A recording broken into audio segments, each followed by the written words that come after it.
ઘટના બની છે?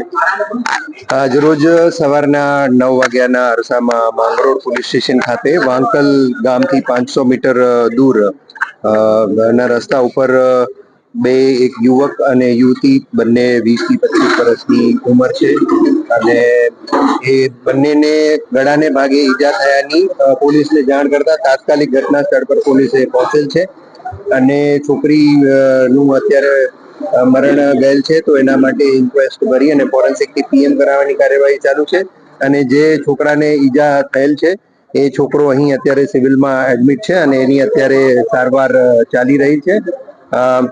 આ બંને વચ્ચે ભણતા સાથે હતા એવી હકીકત જાણવા મળેલ છે અને બંને વચ્ચે મિત્રતાના સંબંધ હતા. આજ સવારે ઘટના બન્યાના થોડા સમય પહેલા ફોન પર પણ વાત થયેલી છે અને બંને એકબીજાને વાંકલમાં મળ્યા હતા અને એક્ટિવા પર બેસીને એ જગ્યાએ ગયેલ હતા.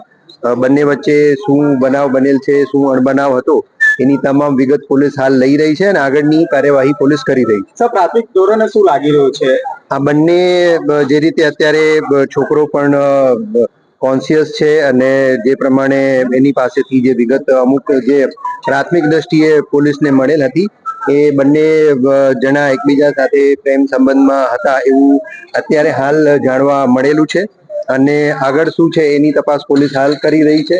એકબીજાની સાથે ઝઘડો થયેલો હતો કે એક જણે મતલબ બંને વચ્ચેનો ઝઘડો છે કે ત્રીજો કોઈ અન્ય એંગલ છે એ પણ પોલીસ તપાસ કરી રહી છે, પણ હાલ પ્રાથમિક દ્રષ્ટિએ બંને વચ્ચે કંઈક અજુગતું કરવાનું કે કંઈ એકબીજાને ઈજા પહોંચાડવાનું છે કે નહીં એ બે બાબતે પોલીસ વધુ તપાસ કરી રહી છે. સ્થળ પરથી એક ચાકુ મળી આવેલું છે અને એક બ્લેડ જેવું વિષય પણ મળી આવેલું છે. પહેલા યુવતીને મારી એવું લાગી રહ્યું છે. અત્યારે જે ઇન્ક્વેસ્ટ થાય, પોસ્ટમોર્ટમ થાય, ઇન્જરી કઈ રીતની છે, શું છે, એ ત્યાર પછી જ કહેવામાં આવશે કે પહેલા યુવતીને મારીને પછી પોતાને મારેલું છે કે બંને એકબીજાને મારેલું છે કે બંને સામસામે મારેલું છે. આ ત્રણેય પ્રોબેબિલિટી પર પોલીસ અત્યારે કામ કરી રહી છે.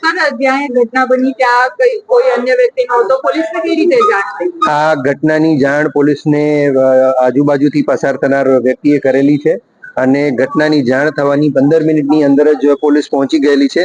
હાલ ત્રીજો કોઈ ત્રાહિત વ્યક્તિ એ ઘટના સ્થળ પર હોય એવું હાલ પોલીસને કોઈ માહિતી મળેલ નથી, પણ તેમ છતાં પોલીસ તમામ એંગલ ઉપર તપાસ કરી રહી છે. સ્ટુડન્ટ છે. આ છોકરી જે છે એ કોલેજમાં ભણે છે અને છોકરો કોલેજમાં ભણતો નથી, પણ સ્કૂલિંગ કે હાઈસ્કૂલિંગમાં બંને એકબીજા સાથે ભણતા હતા. મોબાઈલમાં કંઈક બતાવવા માંગે છે.